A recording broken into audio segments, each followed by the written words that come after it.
Hello, everyone, and as I know, tomorrow is going to be a social civil war. Not a physical United States civil war. Liberals and conservatives aren't going to run out of their houses and shoot each other to the death. No, it's going to be a social civil war tomorrow, and this is going to sound controversial, but I'm going to watch Trump's inauguration. We were forced in high school to watch Obama's inauguration. Not that I had a problem with watching the inauguration, but I was just curious why we weren't given an option to watch it or not. But we watched it anyway. And years later, I realized how grateful I am that we watched it. The reason why I'm grateful that we watched it was because regardless of who you think is somebody politically, and they get elected to the president office, there's a certain respect that comes with the office. You don't have to respect the person who's in the position, but respect the office. And I see a lot of people who are anti-Trump say stuff with the following: well, there goes America. Well, no one said that America was going anywhere. But anyway, people either say stuff like, Donald Trump's not my president. Yeah, he's going to be your president. I'm not thrilled he's going to be my president either, but he is going to be the president. But here's the main thing why I'm going to watch it. It's a peaceful transition of power. It's a peaceful transition of power. That's what inaugurations always have been and always will be. They're a peaceful transition of power. And I'm going to watch it for that. And, of course, because Jackie Ivanko is also going to sing the national anthem, and she has a beautiful voice. She really does. If you haven't listen to Jackie Ivanko at all, you seriously have to listen to her. I mean, her voice is amazing. So anyway, George H.W. Bush's apology to Trump for not showing up at the inauguration tomorrow, him and his wife Barbara, NPR posted the story and people put the laughing emoji. First of all, for the people that think it's a joke, the father, Bush, who's actually a decent human being, and the son is a decent human being. The Bush family, Jeb, the father, and George, and the wives and children are actually decent human beings. The Bush family are gracious people. And I like that about people. I like when people are gracious. And I wasn't a fan of George W. Bush as president, by no means, but, as a person, I like the guy. And so anyway, if you don't know what happened,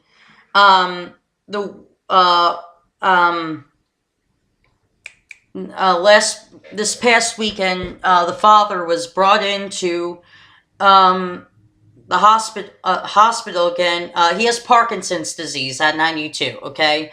And he was rushed in with pneumonia. Now, you have to understand, at 92 years old and having Parkinson's, pneumonia is a death sentence if it's not taken care of right away. Needless to say, he had a procedure done.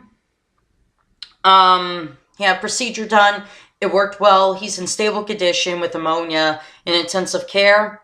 So he's being well taken care of. And I feel bad for the family that they have to go through this. I mean, the mother and the father being brought to the hospital at the same time. But the mother is being treated with bronchitis at 91. Now, bronchitis is a bitch to deal with, regardless whatever your age is. But bronchitis doesn't kill you like pneumonia does. I mean, it can kill you at any age, but, bronchitis is an easier type of flu to get over than pneumonia.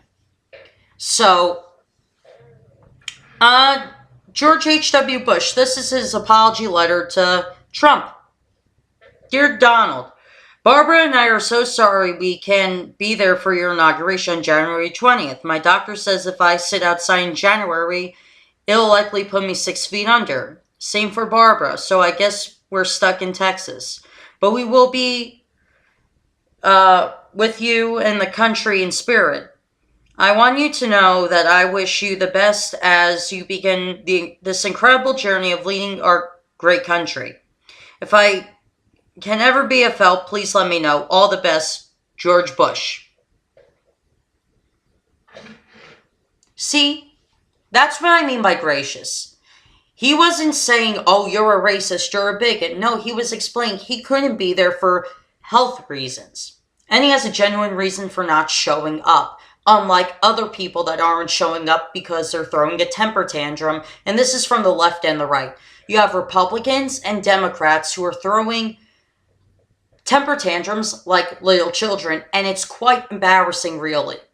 Because to the Republicans and Democrats that think that they're making a bold statement by not showing it up at Trump's inauguration, and this is coming from somebody who's not a Trump supporter, who didn't vote for Trump, who doesn't find Trump remotely interesting except for laughs on Twitter. That's why I follow him on Twitter, to see what he's going to post next.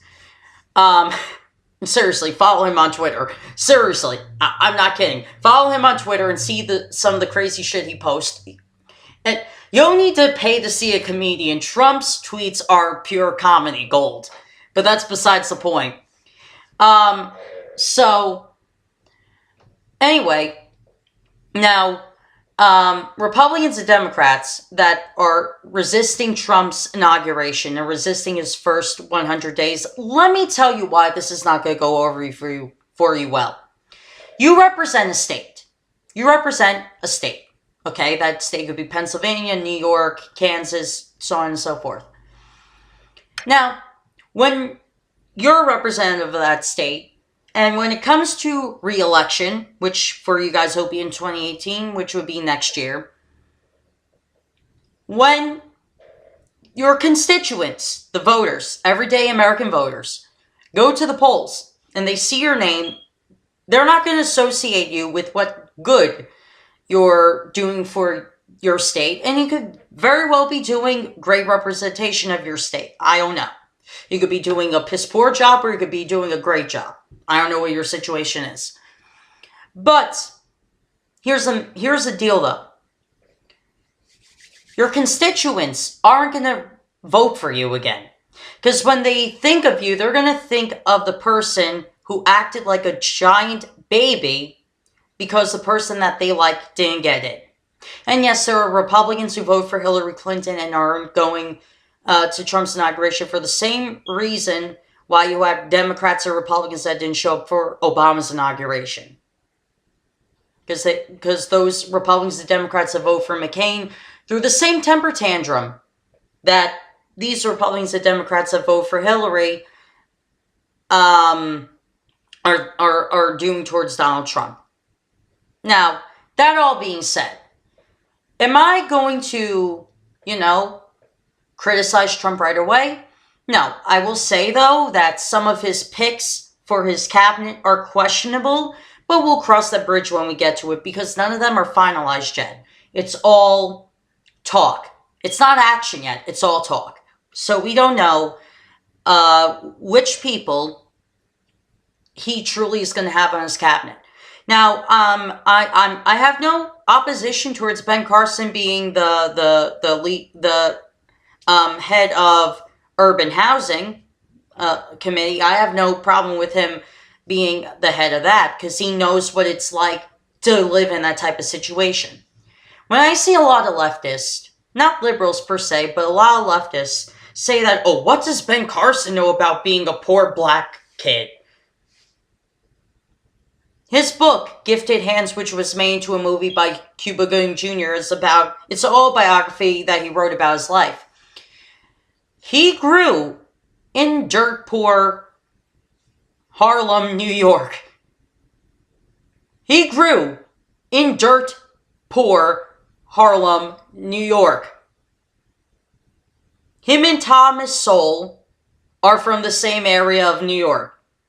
They grew up in dirt poor conditions. And both Thomas Sowell and Ben Carson, and one's older than the other, but they both knew that in order to get out of this, they had to apply themselves at school. They had to do a career that was worthy of a degree that could get them out of that situation. And they did. You may not have to agree with the politics of Thomas Sowell or Ben Carson. I don't agree with Ben Carson a lot of the time. I like Thomas Sowell because he's more of a right-leaning libertarian like I am, but at the same time, though, he does criticize conservatives too. But Ben Carson, I don't always agree with him. I disagree with him for the most part, but I have no opposition to him being the head of the Urban Housing Committee because he knows what it's like. He knows what it's like living in those types of areas. He knows what it's like when a lot of poor black kids or poor white kids or poor Hispanic kids are arrested for, victimless crimes, ridiculous drug crimes. He knows those statistics. He knows what they're like because he grew up in those areas. And the people that oppose him, the leftists that oppose him, I would say he's more credible for that position than a white person. He's more credible for that position than any other white person that was ever head of the Urban Housing Committee ever before in American history. And I want to add this onto it. That some of his other his educational choice, his medicine choice and all that. Look, they're not finalized yet, but I will criticize if they're finalized because Rick Perry is an anti-vaxxer, and that is dangerous. The person that Trump supposedly wants for his school board, well, basically has a jack shit education level. I don't know where she got to this point in life. But the point being is that I'm not going to criticize Trump per se until he actually does something wrong or good. Because you know what? Take what Bernie Sanders says and actually follow it because it's true. We'll support Trump when he does something good. We'll vigorously oppose him when he does something bad. That's exactly what is true. If Trump says finds a replacement for Obamacare that gives more health care to millions of Americans than that have it now, like Obama said in his final address, he'll publicly support it. Same thing with me. But if Trump does something like, well, let's stop vaccinations because it's going to cause autism, yeah, I'll vigorously oppose him because there's no facts to back that claim up. But you have to understand something. You can't just be completely and utterly temper tantrum, miss. It's a made-up word, but I'm going to use it for this video. You can't be throwing complete temper tantrums if you want to, okay, the people that want to resist Trump, that's fine. You have every right to do that. And I'm not stopping you. Even Trump supporters aren't stopping you. But this is what I ask you. In all honesty, how can you, and Blair White brought this up in her video too, so credit to her for bringing this question up. How can you vigorously oppose Trump and resist him for his first 100 days as president if you don't think his presidency is legitimized? Because then you're kind of being a dead horse. You're kind of being a dead argument then. You got to accept the fact he's going to be president first before you resist him. You may not enjoy the fact that he's going to be president, and look, I'm right in the middle. I can't make heads or tails of him yet until he actually does something. I'm with the rest of the country. I'm right in the middle. While a minority of the country either really loves him or really hates him, I'm right in the middle. I can't make heads or tail of him yet. But, You have to accept the fact he's going to become president before you can vigorously oppose him on policies that you don't like. Or you might resist him altogether, but still, you can't do that until you accept the fact he's going to be president. You may not like the fact he's going to be president, but he is going to be the 45th president. You have to accept that fact. Look, I get it. Hillary got screwed over by Bill Clinton. I get you're mad at James Comey. I get that you're mad at Bill. I get you're mad at the people that fucked Hillary over. I understand that. I understand that. I understand you're mad at those people. Bill Clinton especially. He's been held under fire lately by Hillary supporters. But the point being is that Hillary's even attending, because Bill is attending. If Hillary, who lost to Trump by a landslide, can attend his inauguration and put the election loss behind her, I think if you're a Hillary supporter and you're a leftist and you're watching this, I think you can watch his inauguration. I think you have the ability to do the same thing Hillary's going to do. See his inauguration.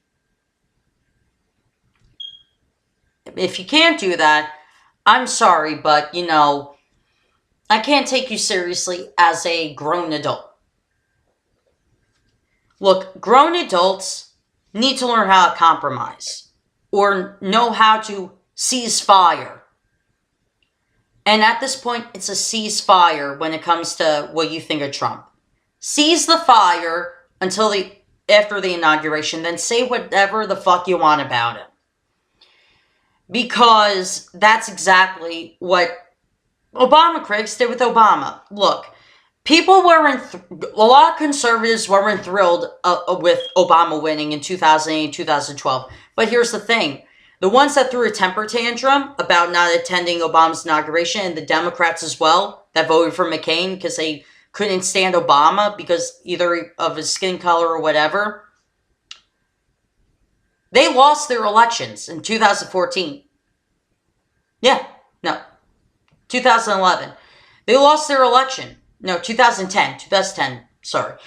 They lost their election in 2010 and 2013 or 14. Yeah, 2013. They lost their election. Why did they lose their election? Because you can't act like a baby if you're going to represent a state. Because the people in your state voted for Trump or they voted for Hillary, but if your state voted for Trump and you vote for Hillary, you're like, I'm not going to go. Well, sorry, but you're acting like a giant fucking baby. Move out of the way. Let somebody with a mature mentality take your place. Anyway, that's my video. What's going to happen tomorrow. My prediction anyway. But anyway, hope you guys enjoyed the video. And see ya.